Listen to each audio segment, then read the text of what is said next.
Hi, I'm Aegis Kors, and welcome back to EU5. Today we're starting as the nation of Vijayanagar, and I apologize in advance if I butcher any of the names in this Indian subcontinent. But Vijayanagar might be one of the strongest nations I've played in this new 1.3 patch. And this is where we're headed about 150 years into this campaign. We're the number 3 great power in the world, producing over 2,000 ducats a month with massive population growth and more money than I realistically know what to do. And the crazy part is we don't need to conquer half the world to get. We're going to take advantage of the new tall meta, urbanize most of southern India, and use our local governors and vassals to expand efficiently, while turning some of the most populated provinces in the game into an economic powerhouse. There are a few challenges. Most of our neighbors are Hindu, so it limits our easy conquest with our religious CVs, and technology takes a long time to spread to the land. But once we catch up on tech, we have that population and economy to take full advantage. From there, we'll push north and dominate the subcontinent, eventually form Hindustan. I'll show you how to build the economy, what to prioritize, and where we can skip some tech and turn Vijayanagar into one of the rich and powerful empires in EU5. With that, let's get started in 1337. When you load up the game, you notice that you have a number of advances as Vijayanagar, which just gives you some early game bonuses. Proximity, which will just help establish control, especially in your core territories. They also have a couple of advances in the military, just boosting levy size, which will just only help you with building out some of the early game wars. In terms of content, you have the ability to form Hindustan, but you do need a lot of territory before you're able to do that. It's over 800 territories, which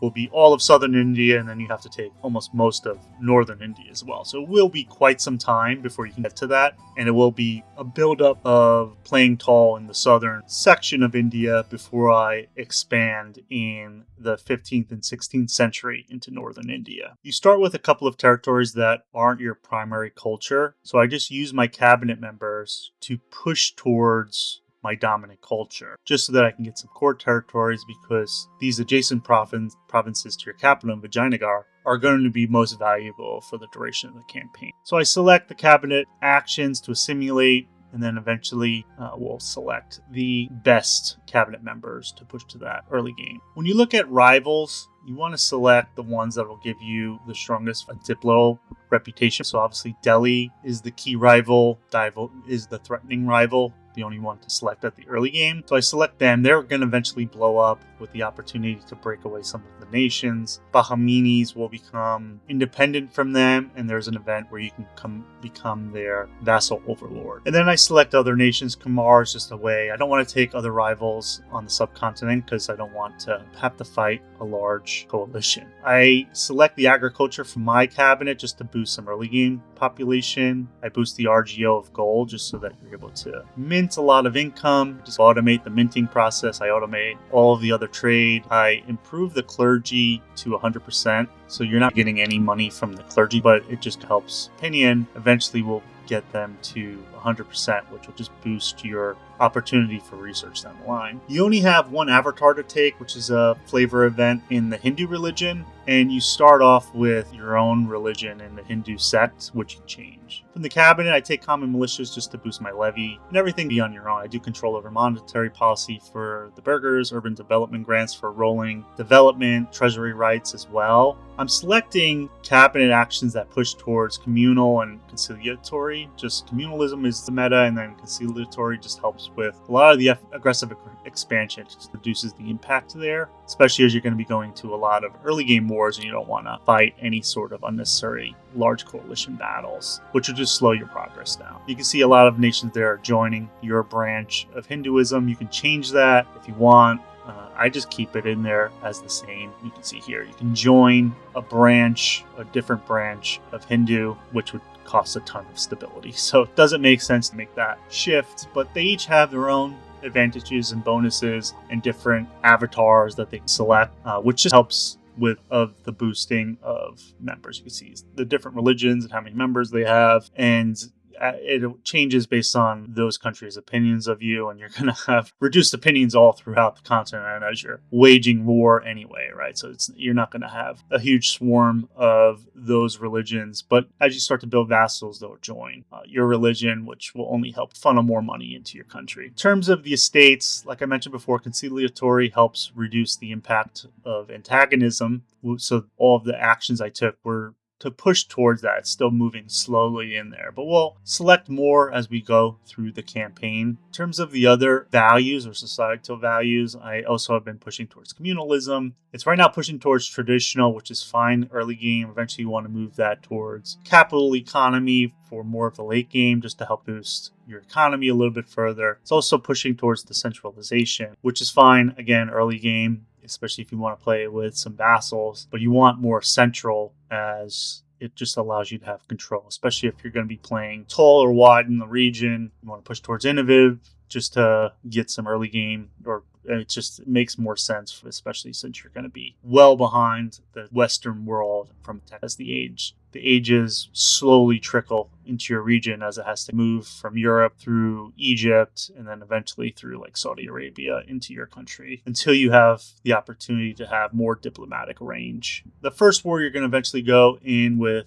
Hoysala. I went with Hoysala. They are the biggest rival in terms of our nation. They have equal parts. You can see Bahmani's has already broken away. I already went to war with Hoysala for the first one. I lost some video. I think I was pausing it as I was dealing with my kids. So the first campaign was won. We had 1v1. I play on the defensive, so I have a number of forts on the border of Hoysala. I let them siege those down, take some attrition, pick them off one by one. It's the nature of this game where you just find desirable land treaties. And then I mentioned before, eventually there's an event where Bahmanis can either become vassal that you can integrate down the line, or it's more of like a tributary in the system that they have here in India. It's called a different name, but essentially it's the same, right? They'll come to war with you, but you can't integrate them. But you can shift that down the line, but you'll take a huge negative opinion of them, right? Where they'll become a disloyal vassal. So it comes with risk, right? Because if you're at war with a number of nations, they'll probably guarantee their independence. And if you want to go to war with some of your neighboring provinces and they've guaranteed the independence of your vassal,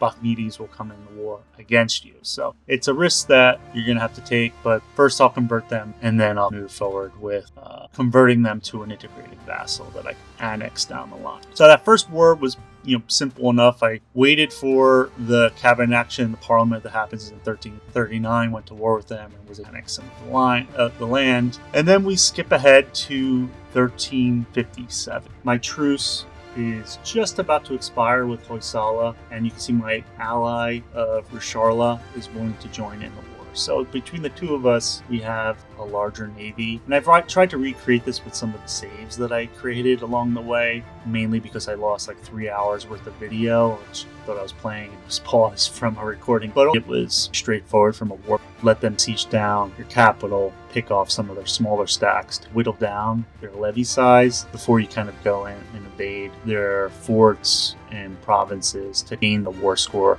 that you need, right? So my intention is to conquer a lot of the land as we skip forward here to 1367. I'm now at war with the coastline there, the west coast of southern India, and I'm able to annex most of that territory. And I tried a 100% war score, but as you'll see as we play throughout this campaign, the territory is quite valuable just because of the total population size that exists here. I know in a lot of countries, especially in the place in Europe, when you go through things like the Black Death or the bubonic plague, it wrecks the economy early game. You have to build it up. But in India, you just have such insane population growth that even losing 600,000, I'm still at 5.7 million in 1367. So the Black Death was not an issue here, even though you will lose 600,000 people. You quickly grow that back. Right here, I was in that war for quite a bit of time as I was waiting to siege down co-belligerents fort, and my war exhaustion just exploded and unfortunately wrecked me and put me at a standstill for quite some time until that slowly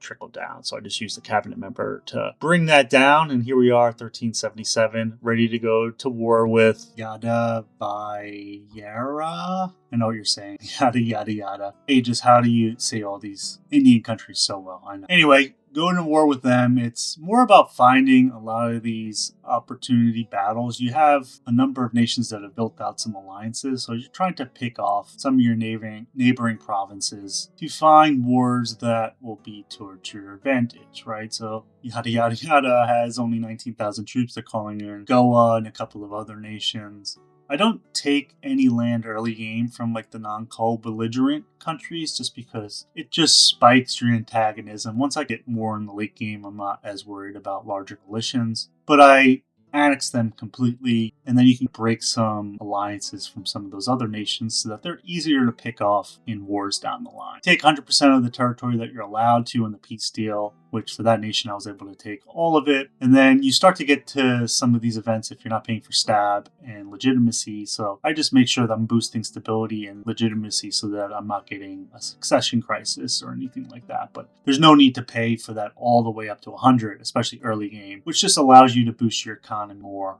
in the early game. And then late game, you can pay for that down. Again, back to war. It's just finding some of these battles. I did not want that low morale to hit first.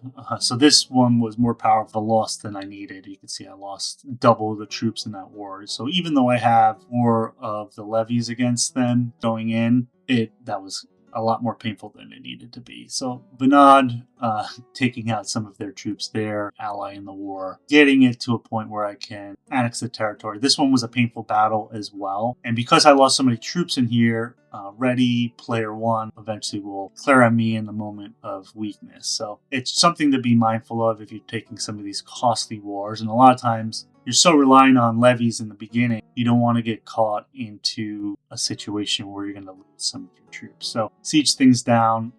Luckily there's not a ton of forts that I have to execute on, but you siege down some of the territory, you'll start to get the war score in your favor. So a lot of times you don't have to win the battles themselves if you siege down enough of the territory, especially if you're not taking non-co-belligerent land. So you want to prepare for the next wars at all times. Maximize the amount of territory that you can take, which is less than 2 provinces, just because the provinces themselves have a lot of territories and it takes forever. So here you go, I'm enforcing religion on Bahmanis who did not get the recording of the event, but the event triggers and they became a vassal that I can't integrate. So first I wanted to enforce religion on them, and then I'll change them to a subject. So I didn't want the negative, not the same religion modifier when I'm trying to improve the opinion. So first I'll get the religion the same, start to convert those territories to mine before I annex them the line. And then I'll get the right vassal so that I can annex as well. You can see here there's a coalition that's forming against me or guaranteeing their independence. So it's something to be mindful of. If you're not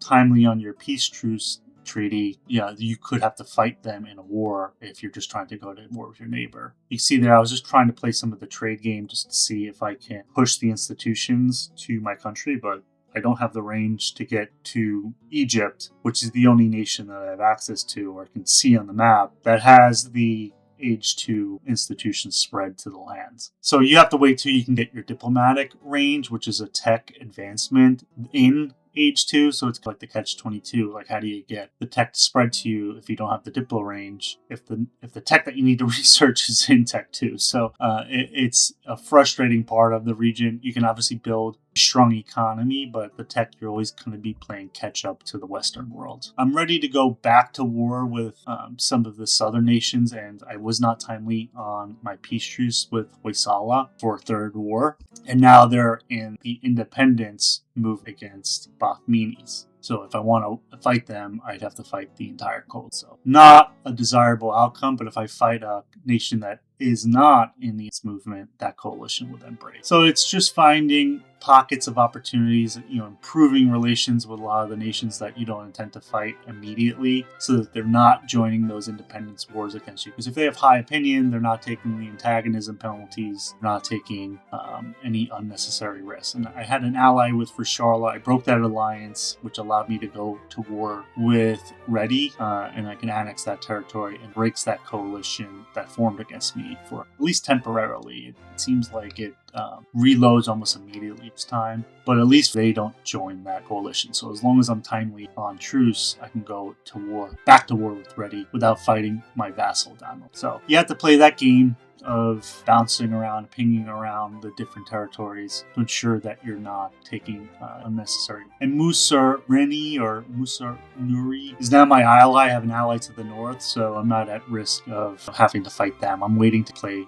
tall in the 1400s here before I rapidly expand in the north and use them as an ally to take on Reddy and some of the other nations, keep the opinion of them high, stab them in the back and go to war with them down the line. And then when you're doing those peace truces, it's making sure that you're improving your Diplo reputation from the cabinet action and then paying your Diplo spend so that the antagonism is less. There is a little bit of a coalition, but it's not any worse than nothing that is too substantial with the handle on. So while Hoysala is in that independence move, I'm able to go to war with Vanad, who's not in that, declare on them, attack right here with Casus Belli. So you can see I'm integrating the provinces. If I want to attack Hoysala directly, you can see it's a huge coalition that I have to fight. Whereas if I just attack Vanad themselves, it's just Hoysala and Vanad. Hoysala has only a couple of provinces, so when I declare on Vanad, I can go to war and annex Hoysala completely, and then it's just one less member that's guaranteeing my vassals' independence. So here I am, declare on Hoysala, or declare on Vanad, I should say. Go to war, first prioritize taking out Hoysala, who only has 7,000 levies, so nothing to be alarmed about. But Vanad has quite a bit of troops. We have a fort there that's tricky to siege down. Right there, that's tough battle right there. I had the numbers advantage, but you can see I'm losing a lot more troops, unfortunately. I think I didn't see them going through the province, unfortunately, and was caught off guard in a battle that I didn't want from a terrain. So something you always have to be mindful of when you're passing through, making sure that you have high morale and learn from some of the mistakes that I'm doing. My vassal is at least sitting on that fort. I take a battle here with Vanad here, which weakens my overall levies. I lost a lot of troops there, and Reddy declares on me immediately, just because they see me as a moment of weakness. So sometimes when you go into these battles, they're quite costly and you want to get out as soon as possible. I annex the territory I want there, turn my attention to Reddy. I'll have to raise some mercs. Luckily I built a decent war chest with about 2,000 ducats. I'm making a lot of money as Vijayanagar in the early game, but I lost a ton from a levies perspective. So I just wanted to kind of get out of this war. I got a lot of war score. They have a bunch of forts. I didn't want to have a costly engagement or a long engagement, so I just wanted to dismantle some of their forts, just so that the next war, as we move here into 1427, is a lot easier, right? I can siege down that province capital immediately. They only have one fort now. They rebuilt, but a lot easier. They have some allies that are separated by territory, by military access. So the only way for Orissa to get there by sailing around, which just divides their troops and pick them off, right? They don't have any food access. You can see they're taking a ton of attrition, so it's stock wiping them and then getting to a point where you get the war score. So you can maximize the territory that you're taking from Reddy. So I take the northern half of the province, so it isolates them further from their allies, and then they can be taking the remainder in future wars. So again, you just end the war, you start to integrate those provinces and get ready for the next opportunity to go to war with Goa, who was allied to Reddy, which just allowed me to go almost immediately back to war with them and take more of their provinces. They're not co-belligerent because we're on truce time, but when I'm starting to get up to the situation where I'm not really worried about the antagonism, I'm not going to expand any further for a couple of decades, so I can take this antagonism as a non-co-belligerent and remove them from the map. And then I have 100% control of southern India, and I can create a wall of forts that will separate me from my future enemies that I'm going to declare on. So here I can take all of Vinod's territory, annex them completely. They did have a vassal in the last war. I was hoping they weren't annexed that vassal, and I can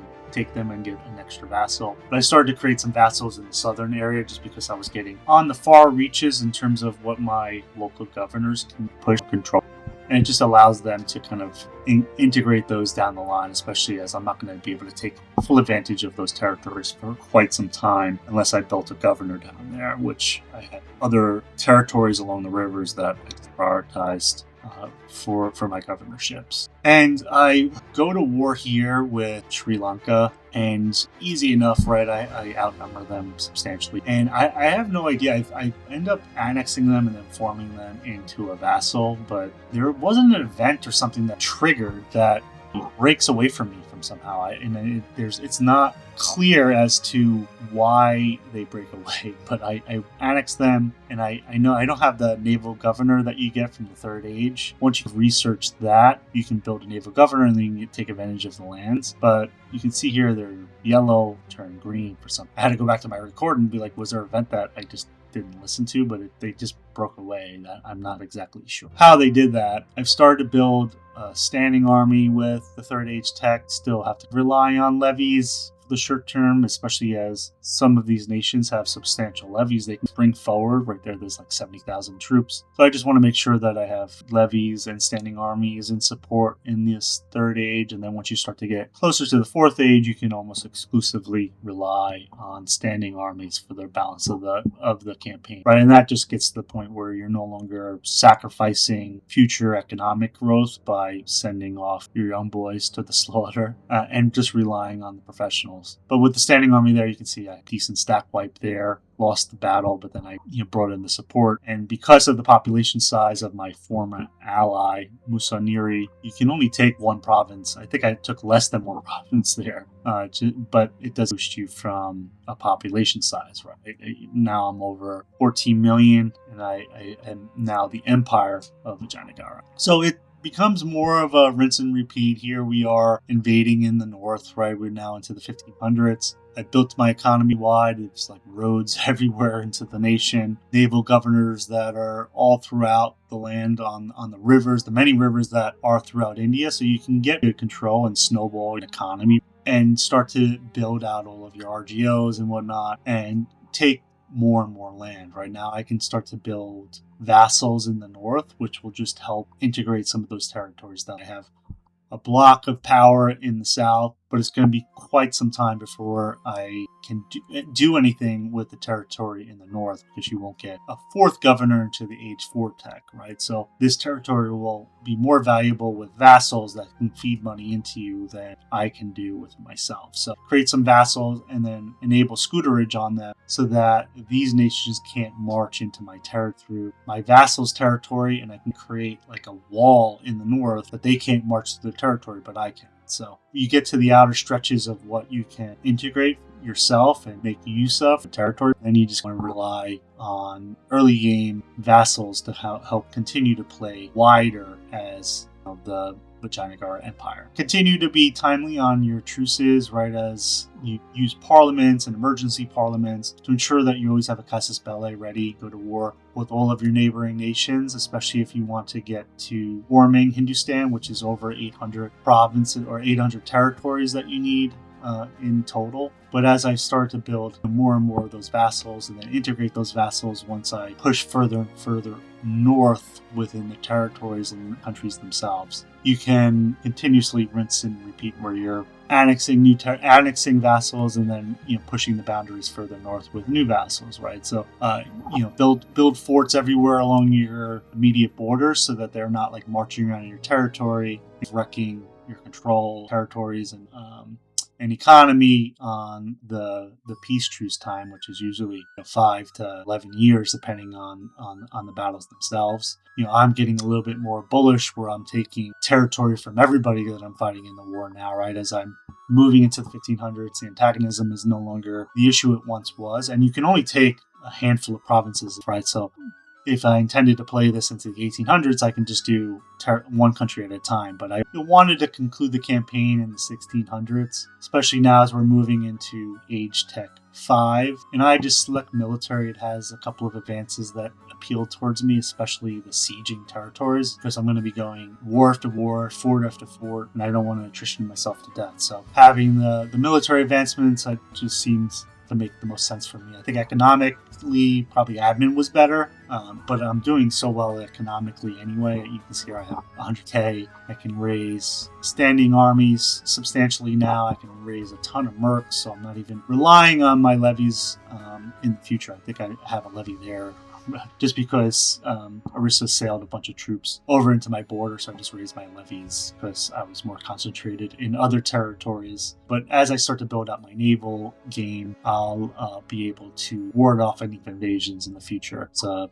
dumb battle that I took where I spelled morale into 13k, so I lost quite a bit of troops there. And again, just pushing the borders further and further north, feed this territory to my vassal, just because even after you integrate it, it's not connected to your land, so you're going to get no control even after an integration. So you're better off feeding to those territories themselves. Now it's time to go back to Sri Lanka, who I already won, but unfortunately had to re-go to war with them again just because it's the territory somehow. And now to keep this land for myself, I can build a naval governor with the technology that I release. Everyone gets that one free naval governor in the Age 4 tech. Now I can take advantage of that land much more than I could have even earlier in the campaign. So you'll get high control in all of Sri Lanka, and I can urbanize that and build cities everywhere.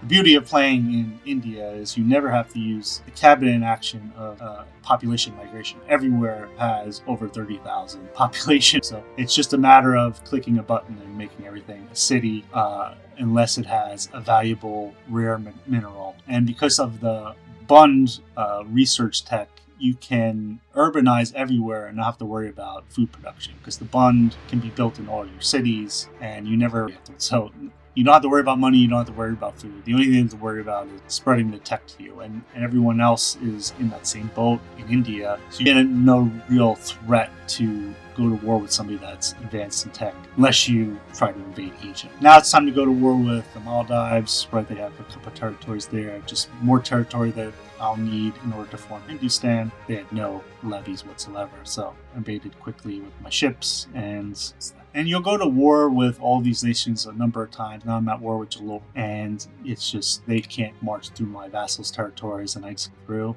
You want to make sure if you're taking non-co-belligerent land, you want to go and attack them first, because you don't want to get to the situation where I was earlier, where if you siege down the war leader, they will annex. They will potentially surrender, and then you're going to get your war exhaustion. Let's see right here, I'm in war with Orissa, and they were crushed economically in my last war, so you can see they just had a huge revolt by Pandua, and now Pandua is in a revolt war against Orissa, so I had an emergency parliament, and I can go immediately to war on that truce. So they only had 37,000 levies. Easy enough. It was all right picking. So use that to my advantage. I was able to take maximum land from Orissa and then maximum pen and start to spread rapidly. Again, I'm moving through a lot of these wars rather quickly. There's not too much excitement and engagement. I'm just so much more powerful than them. I have huge standing armies now and no longer have to even rely on levies. I built a wall of vassals. You can see there I've cut right through Bundelkhand,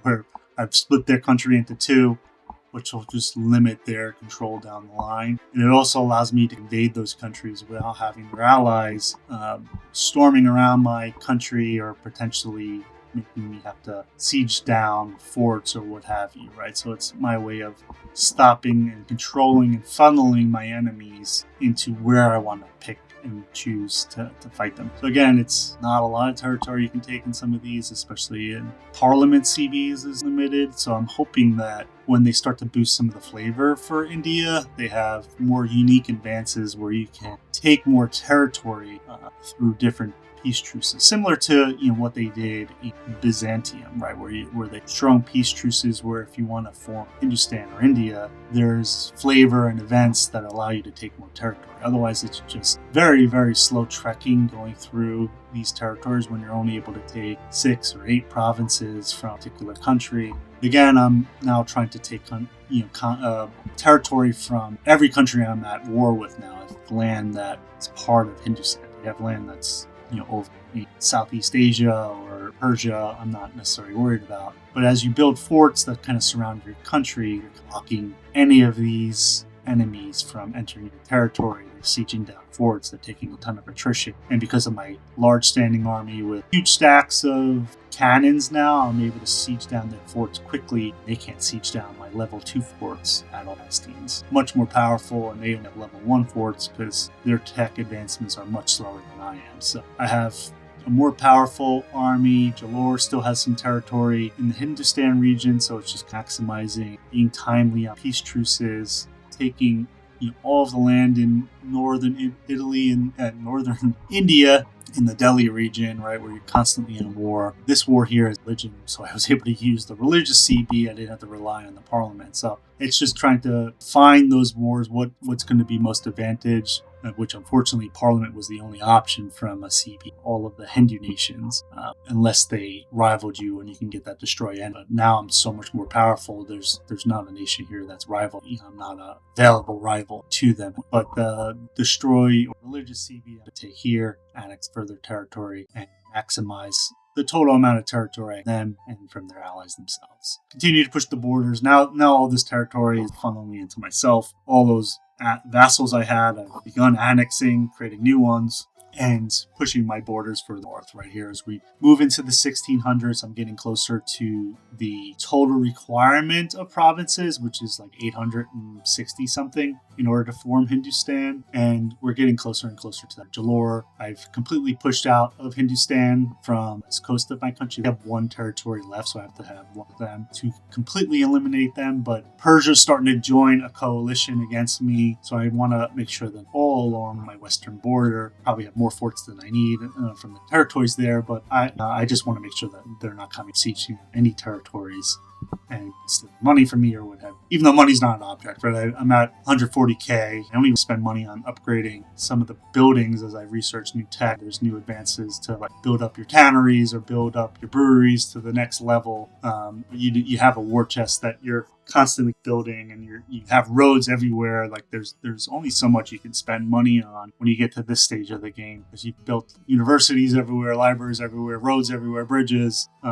Once you maximize that, it doesn't make sense to build anything more. Otherwise, you're just going to get your building costs ballooned, and you start to get to the cap where your high value provinces can't build it anyway. So it's building a war chest, making sure you have enough money, because cost of court and your diplo spending gets quite high that you have to boost on the peace truce time, where I'm spending $2,000 a month just to pay for my diplo reputation or my diplo spending. But you're only doing that for a month, right? So I have 100K in the bank as I'm going into all these wars, and just being timely with each of these truces.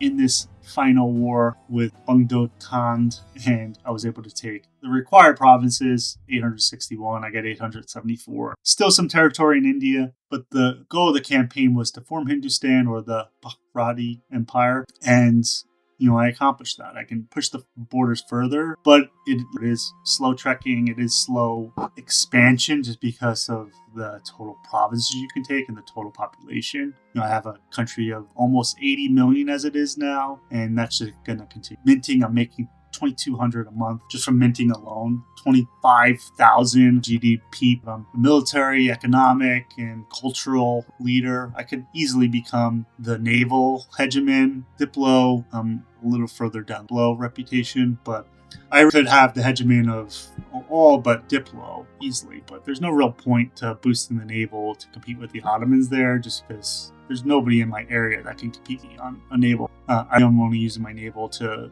the maritime presence along my coast, which I already have that dominated. So it's building out the economy tall here, consolidating the region for the remainder of India if I were to continue the campaign. But I set out for my goal. It's a fun nation to play, right? There are unique advances. The only challenge is with the technology side, where you need to spread it to your country. But with a lot of the research tech, you can catch up quickly from technology once it does eventually spread to your land. And with the population growth and the economic might, it's a good nation to play even for beginners, because you are militarily superior to your neighbors and you can expand quickly, and you can play it as however you like. You can even just stay and play tall and create an economic power that as well, right? It's however you wish to play them, but Vijayanagar was definitely a fun playthrough that I would definitely recommend to users, both experienced and beginner friendly. The only issue for beginners is probably just understanding the trade and ways to push the institutions towards your land. But those are all part of the process of learning the ins and outs of this game, right? But thanks everyone for watching. Please like and subscribe to my channel, and tune in to future series down the line. Thanks everyone.